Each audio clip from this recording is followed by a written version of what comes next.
오늘은 2026년도를 맞이해서 여러분들 공부에 도움이 될 수 있는 영상을 올리고자 이렇게 카메라를 켰는데요. 저도 이제 살다 보니까 40대 중반을 향해서 달려가고 있는데 이 공부라고 하는 게 반드시 필요한 것 같아요. 어떤 영역이든지 간에 내가 해야 하는 공부들이 항상 있고, 그리고 그 공부를 이겨내지 않으면은 스스로가 또 발전할 수가 없는 것 같아요. 항상 말씀을 드리지만 저는 태어나서 공부를 잘 해본 적도 없는 것 같고, 제가 살면서 머리가 좋다는 생각을 단 한 번도 해본 적이 없어요. 이제 제가 잘할 수 있는 장점 중에 하나는 어떤 것들을 분석을 해서 내가 어떻게 조금 더 효율적으로 할 수는 없을까, 이거를 좀 생각을 좀 잘하는 것 같은데, 제가 재수를 할 때 저만의 수학 공부법을 터득을 했었고, 그러면서 이제 수학을 굉장히 재미를 좀 잘 붙였던 것 같고, 그때 제가 터득을 했던 그 공부법을 또 일목요연하게 26년도 버전으로 여러분들께 오늘 알려드리려고 하는데, 여러분들만의 방식으로 효율적으로 조금 조절을 해서 여러분들의 공부에 적용을 시켜보시면 굉장히 도움이 되지 않을까 싶고, 저는 진짜 그래요. 이 유튜브를 통해서 여러분들이 조금이라도 일말이라도 도움이 됐으면 좋겠다. 그리고 진짜 여러분들의 인생에서 어떤 하나의 해결책이 됐으면 좋겠다.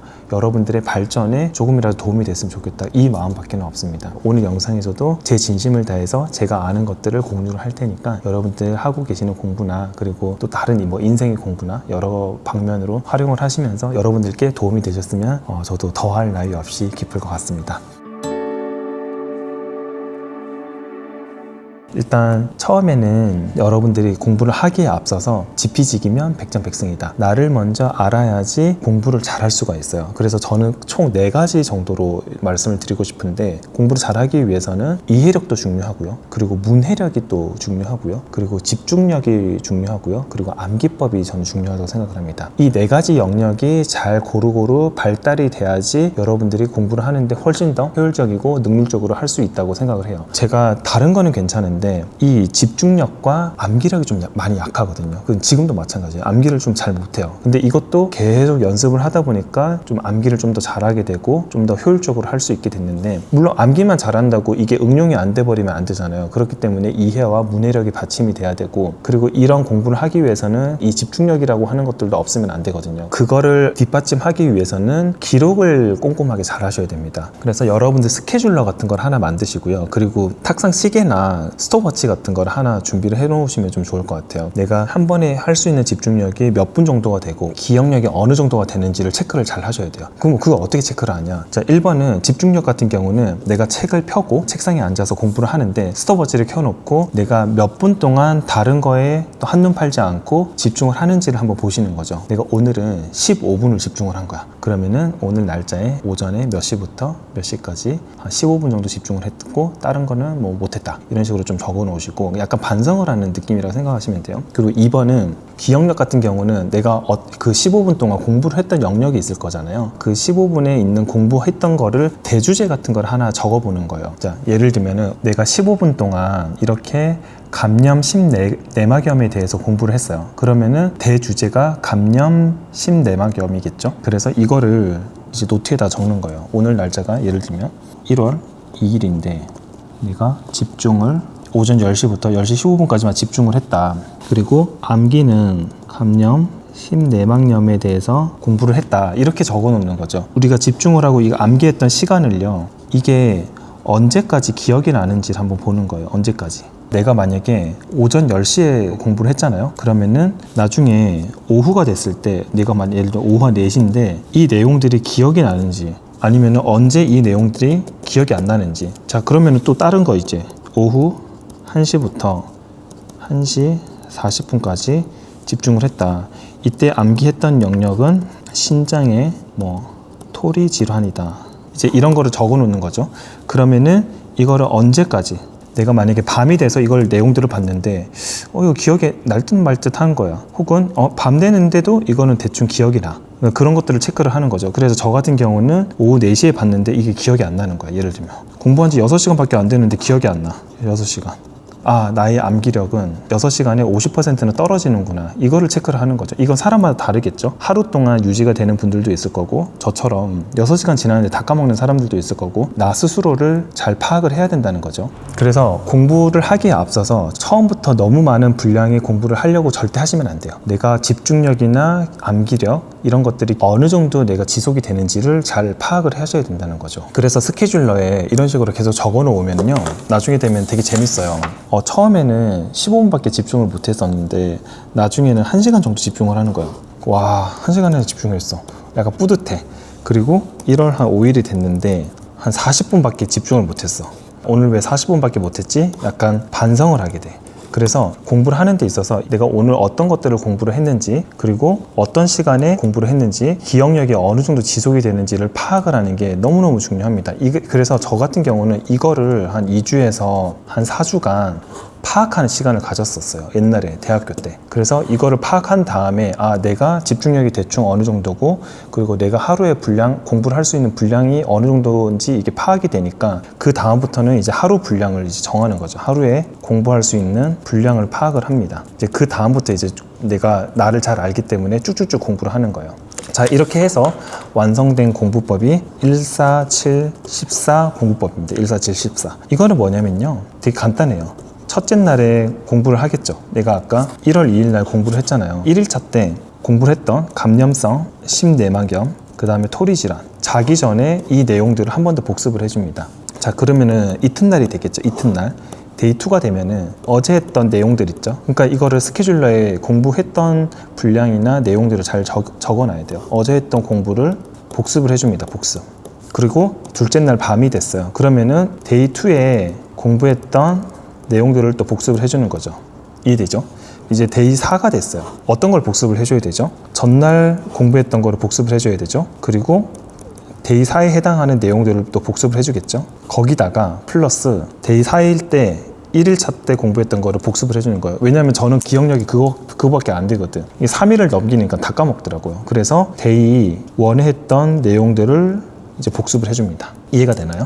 자, 그러면은 데이 7일차가 됐어요. 데이 7일차가 되면은 당연히 전날 했던 거 데이 7일차 내용을 복습을 해주면서 데이 1일차, 데이 4일차를 같이 복습을 해줍니다. 같이. 이해가 되죠? 이제 8일차가 되면 어떻게 될까? 8일차가 데이 8이 되면은 전날 데이 8 내용은 당연히 복습을 해주는 거죠. 그리고 또 언제 걸 복습을 해줘야 돼요? 데이 2, 데이 5 내용을 복습을 해주는 거죠. 여러분들 어렵게 생각하실 필요는 없고, 7일차가 됐을 때는 14고요. 자, 8일차가 됐을 때는 마이너스 6이잖아요. 그 다음 마이너스 3만 해주면 돼요. 그러면은 데이 10일차가 되면은 마이너스 6 한 개 몇이죠? 데이 4, 마이너스 3 한 개, 데이 7 복습을 해주는 거죠. 이렇게 생각하시면 돼요. 7일차 때 데이 1, 데이 4를 복습을 해주고, 14일차가 되면은 데이 1, 데이 4, 데이 7을 복습을 해주는 패턴으로 저는 공부를 한 거예요. 왜?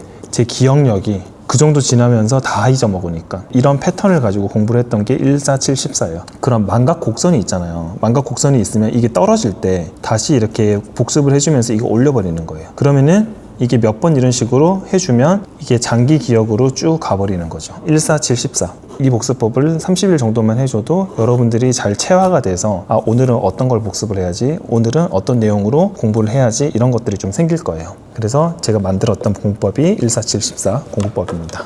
자, 그리고 이제 제가 예전에 또 말씀을 드린 적은 있는데 형광펜 공부법이라는 게 있어요. 이게 뭐냐면 그 형광펜을 저는 이제 4개를 이용을 해서 큰 이렇게 목차에 관련된 거는 저는 초록색으로 표시를 했어요. 세포벽에 작용하는 항생제는 페니실린이랑 세팔로스포린이랑 그리고 반코마이신이 있구나, 이렇게 크게 보이도록 초록색 형광펜을 이용을 해서 칠을 했어요. 노란색 형광펜 같은 경우는 제가 중요하다고 생각하는 거 있죠. 거기에다가 이렇게 노란색으로 칠했습니다. 그래서 중요도가 있는 그런 내용들에 대해서는 노란색 형광펜으로 했다. 그래서 나중에 만약에 시간이 없을 때는 노란색 형광펜 위주로 이렇게 쭉 보겠죠, 제가.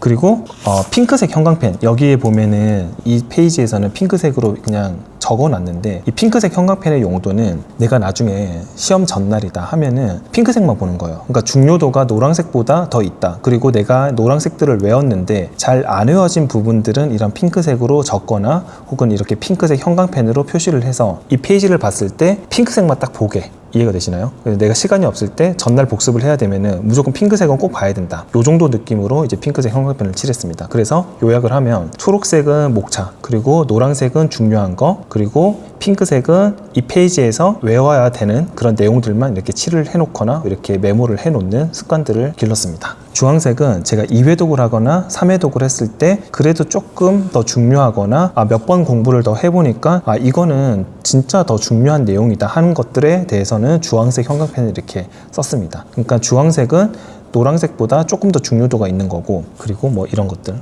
잘 안 외워졌던 부분들, 이런 것들은 이제 주황색으로 칠했습니다. 이제 여러분들이 이제 암기를 하게 되면은 그냥 무작정 이렇게 외우시는 분들이 있어요. 제가 일전 영상에서도 말씀을 드렸는데, 암기를 하기 위해서는 내가 이 책을 썼던 저자와 대화를 하는 느낌으로 외워야 되는데, 그냥 무작정 이렇게 돌진 이렇게 하면서 책에다가 완전히 내가 파묻혀 버리면은 절대 외울 수가 없어요. 그래서 여러분들 암기를 하기 위해서는 Y라는 거를 항상 생각해야 돼요. 왜? 이게 왜 그렇지? 아까 제가 항생제 방금 설명드린 것처럼, 아니 세포벽에 항생제가 어떻게 작용을 하길래 이 페니실린이라고 하는 거는 세균들을 죽이는 걸까? 왜 죽이는 걸까? 어떻게 죽이는 걸까? 이걸 항상 궁금증을 염두에 두고 나한테 설명을 하듯이 그렇게 암기를 하셔야 돼요. 그렇게 공부를 하셔야만 훨씬 더 오래 갈 수가 있어요. 항상 내가 의구심을 가지고 왜 이렇게 저자는 이런 식으로 목차를 나눴을까? 혹은 왜 이렇게 세포벽에 작용하는 항생제는, 왜 페니실린은 다른 데는 왜 작용을 하지 못할까? 어떤 방식으로 페니실린은 세균을 죽일까? 억지로라도 궁금증을 유발을 시킨 다음에 나를 설득할 수 있어야지 그게 진정한 암기가 되는 거예요. 그래서 항상 왜라는 마음가짐을 가지고 암기를 하셔야지 여러분들이 훨씬 더 장기 기억으로 갈 수가 있습니다. 이게 의학이라고 하는 것도 대표적인 암기 과목 중에 하나거든요. 정말 없어요. 그냥 이거니까 이거야 라고 하는 건데, 거기 안에다가 억지로라도 Y라고 하는 거를 넣으면은 훨씬 더 우리가 부드럽게 내 머릿속으로 흡수를 할 수가 있기 때문에, 여러분들 그냥 절대 외우지 마시고 어떤 과목이든지 간에 왜라고 항상 붙여보세요. 그러면은 훨씬 더 암기가 수월해집니다. 자, 그리고 이제 네 번째로 중요한 게 바로 체력 관리예요. 이런 시험들 자체는 굉장히 장기전으로 우리가 공부를 해야 되는 영역이잖아요. 1년, 2년 이렇게 공부를 해야 되는 거기 때문에 반드시 우리가 규칙적인 습관, 규칙적인 패턴, 그리고 생활 리듬, 이런 것들을 잘 지켜주셔야 돼요. 정해진 시간 안에서 언제 일어나고, 그리고 식사는 언제 하고, 그리고 내가 공부를 언제 하고, 이런 리듬감을 잘 맞춰주는 거가 굉장히 중요합니다. 그런 리듬감, 그런 패턴, 형태, 이런 것들을 잘 맞춰주시고, 그 안에 반드시 오전, 오후에 20분 정도는 여러분들 운동을 항상 껴넣어 주세요. 내가 오후에 운동하는 게 좋다. 그럼 오후에 20분이라도 운동을 하는 거를 껴넣어 주시고, 나는 아침에 일어나서 상쾌하게 운동하는 게 좋아 하시는 분들은 오전에 뭐 20분에서 30분 정도는 꼭 넣어 주세요. 왜냐하면 공부라는 것들이 결국은 체력 싸움이고 엉덩이 싸움이기 때문에, 여러분들 체력에서 밀리는 순간 이게 할 수가 없어요. 우리가 공부를 하다 보면은 눈도 피로해지고, 어깨라든지 이런 가만히 앉아서 이렇게 공부하다 보면은 근육도 강직이 되고 이제 좀 뻣뻣해지고 하기 때문에, 여러분들이 중간중간에 스트레칭이라든지, 그리고 이런 이제 유산소 운동이라든지 이런 것들을 넣어줘야지 여러분들 근육도 그렇고, 그리고 혈액순환도 그렇고, 눈의 피로를 조금 경감시켜 줄 수 있는 규칙적인 운동은 정말 필수입니다. 저도 굉장히 많이 도움을 받았던 것 중에 하나가 뭐냐면, 공부를 할 때 잠도 부족하고 맨날 피곤하잖아요.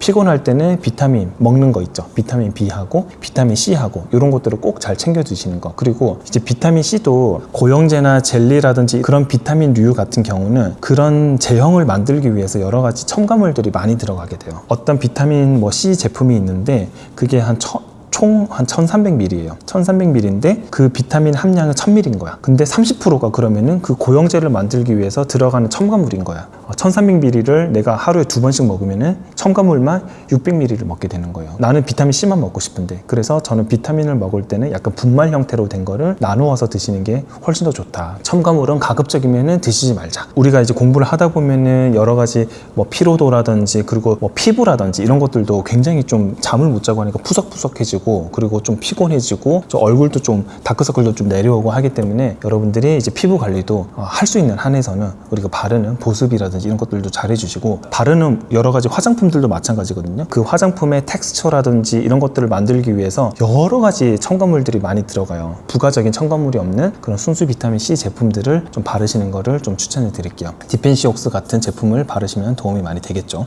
자, 그래서 우리가 규칙적인 식사와 그런 패턴들, 운동, 그리고 바르는 거, 그리고 먹는 비타민 영양제들 이런 것들을 또 잘 챙겨 드시면은 여러분들 공부를 하는 데 있어서 굉장히 체력 관리나 이런 데 도움이 많이 되기 때문에 추천을 좀 많이 드리는 편입니다. 그리고 이제 마지막으로 5번째는요, 나를 향한 믿음이 있으셔야 돼요. 제가 되게 좋아하는 사람이 있는데 페이커라고 아시죠? 굉장히 잘하더라고요. 페이커는 진짜 세계 챔피언이잖아요. 근데 그 친구가 했던 말이 있는데 굉장히 인상이 깊었어요. 어떻게 자신을 이겨냈냐는 질문에 우리가 모든 것들은 불확실하다. 내가 어떤 일을 하든 어떤 사업을 하든 어떤 공부를 하든 어떤 뭐 게임을 하든 모든 미래는 불확실한데 결과는 아무도 예측을 할 수가 없기 때문에 우리가 컨트롤할 수 있는 거는 과정밖에 없다. 그래서 나는 결과보다는 과정에 무조건 집중을 했다. 과정이라고 하는 거는 내 자신만 컨트롤 해가지고 하면 되는 거니까 그 과정에만 충실하면은 나는 무조건 결과가 잘 나올 거를 믿고 있었다. 라는 얘기를 하더라고요. 그래서 굉장히 저랑 좀 비슷한 생각이었는데 제 자신을 컨트롤하기 위해서는 미래에 대한 그 불안감을 없애야 돼요. 근데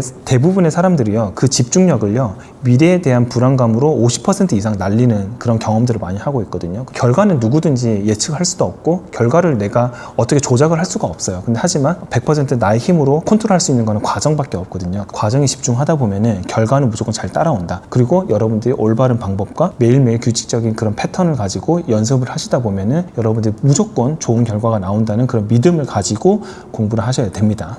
그래서 오늘 결론은 여러분들께 굉장히 많은 것들을 말씀을 드렸는데 하루아침에 이거를 100% 마스터하라고 하는 내용들은 아니에요. 근데 하지만 제가 아까 말씀드렸던 나를 파악하고 연습하고 그리고 나의 기억력이나 공부가 어느 정도 되는지 그런 것들을 파악하는데 거의 한 달 정도는 무조건 걸려요. 그래서 다른 거 절대 하지 마시고 내가 지금 당장에 어떤 공부를 해야 되는 게 엄청 많더라도 30일 동안만 나를 파악하고 분석하는 시간을 가지시면은 여러분들이 그 뒤에 둘째 달, 셋째 달 이후에서는 훨씬 더 빠르게 남들보다 효율적으로 갈 수 있기 때문에 한 30일 정도만 제가 말씀드렸던 공부를 여러분들께 조금 응용을 해서 적용을 한번 시켜보시라는 거. 아까 제가 말씀드렸던 이런 그 스케줄러 있죠. 스케줄러에 이제 적어놓은 거를 30일, 그럼 이제 이게 한 30장 되겠죠? 30장을 보면서 바뀐 나를 보면서 또 자신감도 좀 찾으시고 그 30일이라고 하는 시간 동안 나를 이겨내는 시간으로 한번 만들어 보셨으면 정말 좋겠다라는 바람을 가지고 오늘 영상을 또 만들어 봤습니다. 너무 거창할 필요도 없고요. 너무 큰 목표를 가지실 필요도 없고 그 30일 동안 나를 사랑하고 그리고 나를 분석하고 그리고 나를 알아가는 과정으로 생각하시면서 그 시간을 한번 타이트하고 그리고 또 재미있게 한번 써보시면은 여러분들 인생에서도 정말 큰 날개가 될 거라고 생각을 하고 저도 옛날에 공부를 할 때는 또 이런 모습으로 또 알아갔고 그리고 또 다른 뭐 시험이나 다른 이제 사업이나 어떤 일들을 하게 될 때 또 저를 또 알아가는 그런 훈련이나 연습들이 또 필요하더라고요. 이런 것들을 잘 접목시켜서 여러분들이 연습을 많이 해보시면은 나중에 또 30대, 40대, 50대가 됐을 때 굉장히 또 유용하게 쓸 수 있는 도구가 될 거라고 생각을 하면서 자신을 꼭 믿으시고 여러분들 할 수 있다 자신감을 가지시고 또 26년도도 도전해서 쟁취할 수 있는 한 해로 만들어 나갔으면 좋겠습니다. 진심으로 여러분들 응원 드리면서 오늘 영상 마무리하겠습니다. 파이팅! 오늘도 기운 내서 일어나자 우리 매일 우릴 비춰주는 동그란 아침 햇살처럼